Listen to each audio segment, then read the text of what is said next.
Hello আমার দুষ্টুমিষ্টি বন্ধুরা, কেমন আছো তোমরা? আশা করি ভালোই আছো। তোমাদের জন্য নিয়ে এলাম আরও একটি মজাদার ভিডিও। আজকের গল্পটি শুনলে তোমাদের দাঁড়িয়ে যাবে, তাই গল্পটি শোনার আগে অবশ্যই হেডফোন ব্যবহার করো। চলুন মূল গল্পে যাওয়া যাক। বন্ধুরা, আমার বিয়ে হয়েছিল প্রায় ৩ বছর আগে। আমার স্বামী বিদেশে থাকেন, যার ফলে তার পক্ষে পরিবার নিয়ে থাকা সম্ভব হয় না। আমার স্বামী পিতামাতার এক সন্তান, তাই আমায় আমার শ্বশুর শাশুড়ির সাথে শ্বশুর বাড়িতেই বাস করতে হয়। বর্তমানে আমার ২-৫ বছর বয়স। দিনের পর দিন স্বামীকে ছেড়ে সন্ন্যাসিনীর জীবন কাটাতে আমার খুবই কষ্ট হচ্ছিল, কিন্তু আমার পক্ষে সহ্য করা ছাড়া আর কোনো উপায় ছিল না। বিয়ের পর শ্বশুরবাড়িতে গিয়ে প্রথম সাক্ষাতেই আমার সন্দেহ হয়েছিল। আমার শাশুড়ি মায়ের চেয়ে শ্বশুর বাবার বয়স অন্তত ১-০ বছর কম। বাবা যথেষ্ট দৃঢ়ভাবে নিজেকে শক্তিশালী রেখেছেন, সেখানে শাশুড়ি মা বার্ধক্যের দৌড়গোড়ায় পা দিয়ে ফেলেছেন। বাড়িতে নতুন কারণে আমি কাউকেই আমার মনের কথা প্রকাশ করতে পারিনি। কিছুদিন বাদে আমি জানতে পারলাম আমার শাশুড়ি মার দ্বিতীয় বিবাহ হয়েছে, তার প্রাক্তন স্বামীর সন্তান। আমার বর তখন অভাবের সংসার সামলানোর জন্য শাশুড়ি মা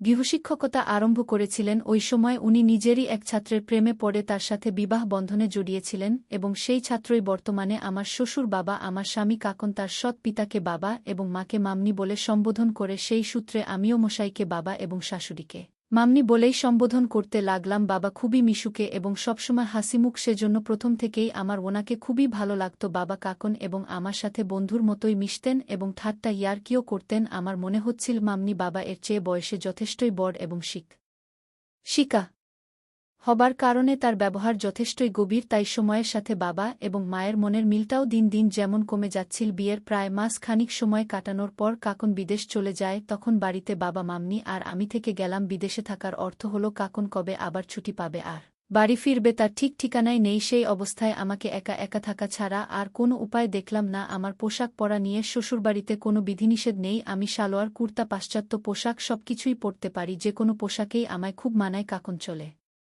যাবার পর বাবাই আমার পরম বন্ধু হয়ে উঠলেন এবং আমি কেনাকাটা করার জন্য ওনার সাথেই বাজারে যেতে লাগলাম। বয়সের বেশি পার্থক্য না হবার কারণে কোনো অচেনা লোকের পক্ষে আমাদের দুজনকে দেখে বোঝার উপায় ছিল না যে আমরা শ্বশুরপুত্র। বাবা আমার সমস্ত সাজসজ্জা এবং প্রসাধনের সামগ্রী আমাকে দিয়েই পছন্দ করিয়ে কিনে দিতেন। এইভাবে একদিন সন্ধ্যায় আমি এবং বাবা কেনাকাটা করার জন্য বাজারে গেছিলাম। ফেরার পথে তুমুল বৃষ্টি নামা বাধ্য হয়ে আমাদের দুজনকে একটা সাইকেল রিকশায় চাপতে হলো এবং মাথার ঢাকা তুলে সামনের পর্দাটা নামিয়ে দিতে হলো। এই প্রথম আমি বাবাইয়ের পাশাপাশি বসলাম।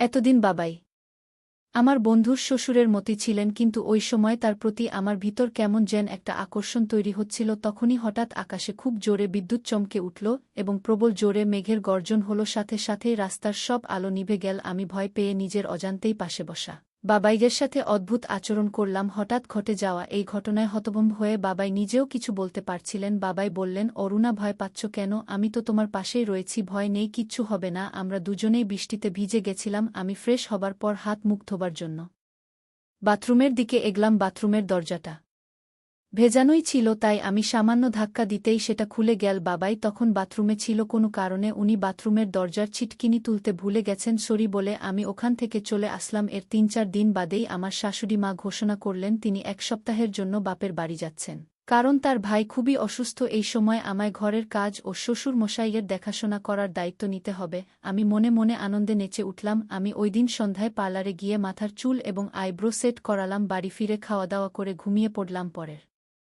দিন ছুটির দিন ছিল, বাবাই কাজে বেরোবেন না।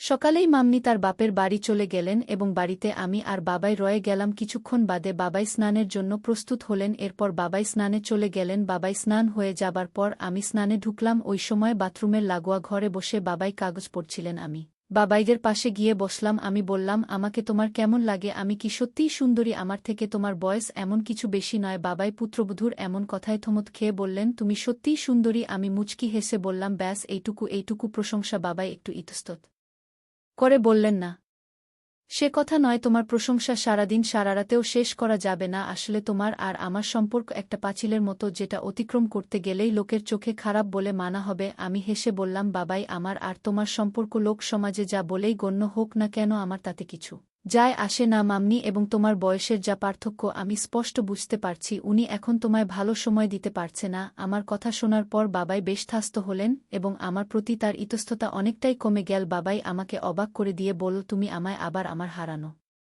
দিনগুলি ফিরিয়ে আনছো, এর জন্য শ্বশুর হয়েও পুত্রবধূর প্রতি আমি খুবই কৃতজ্ঞ। তুমি ঠিকই বলেছ, তোমার শাশুড়ি মাও তোমার মতেই সুন্দর ছিল। উনি আমার গৃহশিক্ষিকা ছিলেন। তারপর একদিন পড়ানোর সময় আমার প্রতি প্রেমে পড়ে যান। আমি স্বনির্ভর হতেই দুজনের স্বেচ্ছায় বিয়ের বন্ধনে বাধা পড়ে যাই। যাই হোক, আমার শূন্য জীবনে বাবাই তখন আলো হয়ে আসলেন। আমি ঘড়ির দিকে তাকালাম, দুপুর পেরিয়ে গেছে। মধ্যাহ্নভোজনের পর বাবাই শুয়ে বিশ্রাম করছিলেন। বিকেল বেলায় বাবাই আমাকে বললেন, চলো আমরা দুজনে একটা সিনেমা দেখে আসি। আমি সাথে সাথেই রাজি হয়ে গেলাম, কারণ সিনেমা আমার কখনো যাওয়ার সুযোগ হয়নি। আমি বাবাইকে কেমন যেন রহস্যময়ী মনে হলো। কিছুক্ষণ বাদে মাম্নি মুখ হাত পা ধুয়ে ঘরে এসে বসলেন এবং চা জল খাবারের পর আমায় বললেন, কিরে 7 দিন কেমন কাটালি? সব ঠিক আছে তো? তোর কোনো অসুবিধা হয়নি তো? তোর শ্বশুরের ভালো করে সেবা করেছিলি তো? আমি হেসে বললাম, হ্যাঁ মাম্নি, সব ঠিক আছে।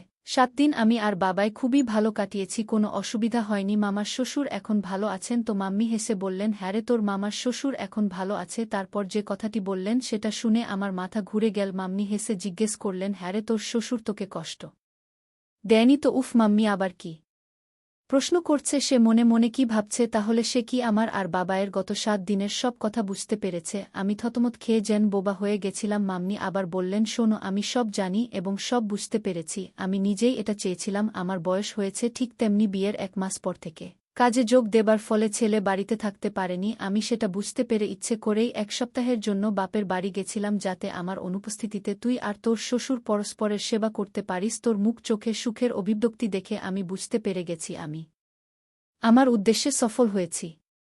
তুই ভয় পাসনি। আমি ভীষণ খুশি হয়েছি। মাম্নির কথা শুনে আমি মাম্নির চোখের দিকে তাকাতেও পারছিলাম না, কোনো কথাও বলতে পারছিলাম না। তবে তার বাপের বাড়ি যাওয়াটা যে উদ্দেশ্য প্রণোদিত ছিল সেটা জেনে আমার ভিতর খুব আনন্দ হচ্ছিল। মাম্নি কত মহান, তাই নিজেই আমায় সুযোগ করে দিয়েছিলেন। সারাদিন আমি মাম্নির সাথে আর কথাই বলতে পারিনি। সন্ধ্যায় বাবাই বাড়ি ফেরার পর মাম্নি তাকে হেসে বললেন, কি গো, কেমন আছো? মাম্নির কথায় বাবাইও থমথ খেয়ে কোনো উত্তর দিতে পারেননি। রাত্রি ভোজনের পর বাবাই ও মাম্নি নিজেদের ঘরে চলে গেলেন এবং আমি আমার ঘরে ঢুকে পড়লাম। কিছুক্ষণ বাদে আমার ঘরের দরজায় টোকা পড়ল। আমি ঘরের বাহিরে বেরিয়ে দেখলাম মাম্নি দাঁড়িয়ে আছেন। উনি আমায় বললেন, এখনই আমার ঘরে আয় তো, একটা বিশেষ দরকার আছে। আমি মাম্নির সাথে ওনার ঘরে ঢুকলাম। মাম্নি বলল, আজ থেকে আমরা একসাথেই ঘুমাবো। এরপর থেকে আমি প্রতি রাতেই বাবা, ভাই আর মাম্নির মাঝে শুইতে লাগলাম। এইভাবে দিনের পর দিন, মাসের পর মাস কাটতে থাকল আমাদের সুখের দিনগুলি। বন্ধুরা, আজকের মতো এখানেই শেষ করলাম। দেখা হবে পরের ভিডিওতে। সবাই ভালো থাকুন। ধন্যবাদ। মিউজিক।